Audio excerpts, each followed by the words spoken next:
কেমন আছো তোমরা? আমি তো খুব ভালো আছি। আর শীতটা যেন কিছুতেই পড়ছে না। তো যাই হোক, আজ আমি চলে এসেছিলাম আমার আন্টির বাড়িতে। আর ভিডিওর থাম্বনেল দেখে বুঝেই গেছো ভিডিওটার মেন উদ্দেশ্যটা কিন্তু কেক বানানো। তো চলো তার আগে দেখিয়ে দিই তোমাদের আন্টির কিছু হাতের কাজ। আমার আন্টি কিন্তু ভীষণ গুণবতী একজন মানুষ। তো ওনার কিন্তু গুণের অন্ত নেই।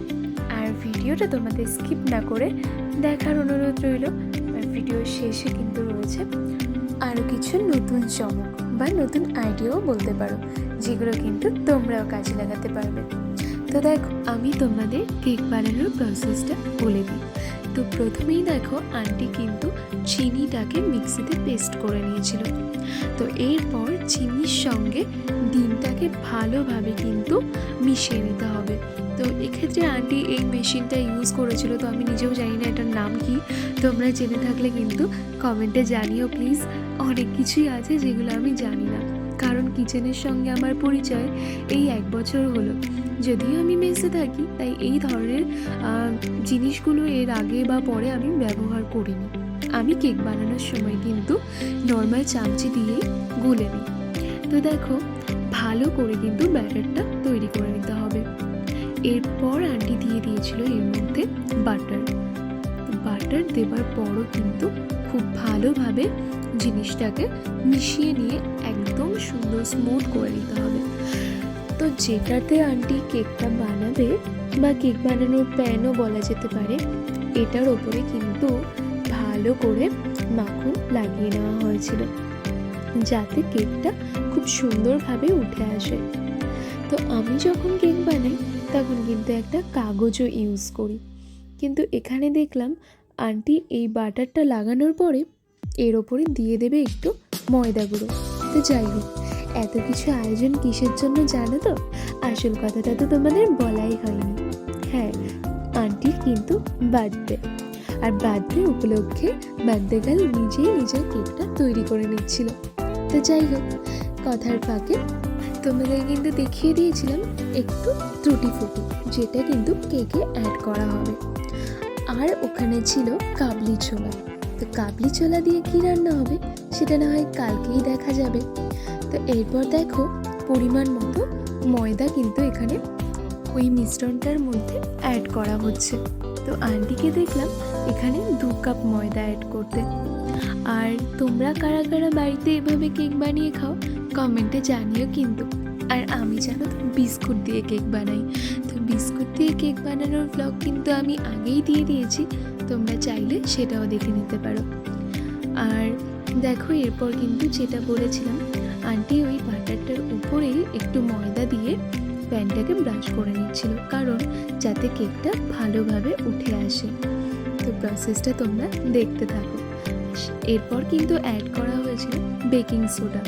বেকিং সোডাটা কিন্তু একটু কম বেশি হলে চলবে না, ঠিকমতো না নিলে কেক কিন্তু ভেঙে যেতে পারে, আবার কম হলেও ভালো হবে না। তাই বেকিং সোডাটা একদম পরিমাণ মতো নিতে হবে। তো যাই হোক, সামনেই তো আসছে বড়দিন, আর বড়দিনের আগে এরম একটা কেক বানানোর ভিডিও হয়তো যারা বাড়িতে বসে কেক বানাবে ভাবছিলেন তাদের জন্য খুবই উপকারী হতে চলেছে। তো ভিডিওটা যদি তোমাদের ভালো লেগে থাকে তাহলে কিন্তু একটা লাইক করো আর কমেন্টে জানিও। তো যাই হোক, এরপর কিন্তু এর মধ্যে অ্যাড করা হয়েছিল 2 কাপ মতন দুধ। দুধটাও কিন্তু বেশি দিলে চলবে না, একদম মাপে মাপে নিতে হবে, তাহলেই কিন্তু জিনিসটা খুব ভালোভাবে তৈরি হবে। তো এখানে আমি দেখিয়ে দিচ্ছিলাম মাইক্রোওয়েভটা কিন্তু চালিয়ে দেওয়া হয়েছে একটু গরম হওয়ার জন্য। তো যাই হোক, সবার বাড়িতে তো মাইক্রোওয়েভ থাকে না। যাদের বাড়িতে মাইক্রোওভেন নেই তারা কিন্তু এটা তোমরা গ্যাসেই করে নিতে পারো।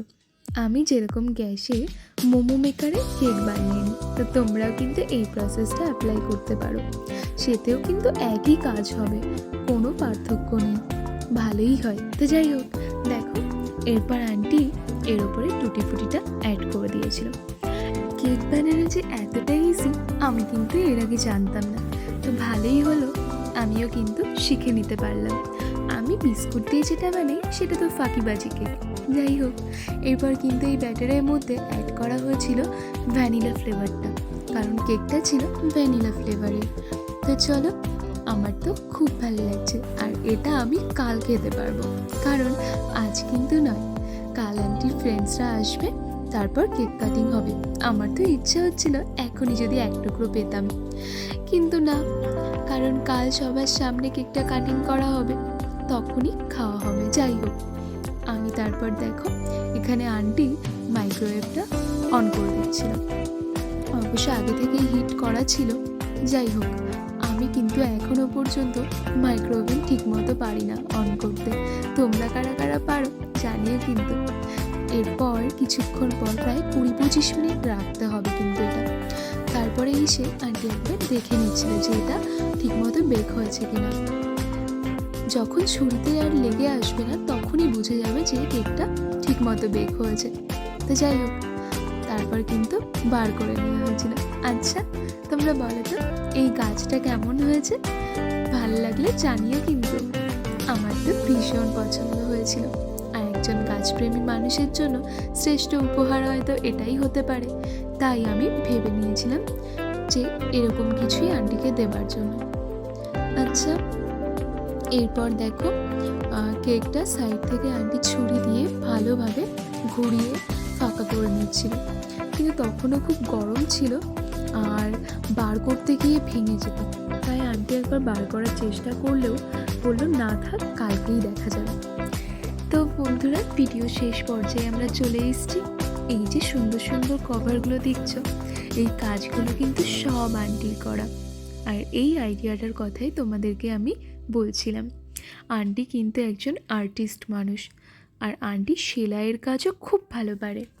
তাছাড়াও দেখো এখানে কিন্তু ক্লে দিয়ে একটা সুন্দর করে টাইলস মতো করা আছে।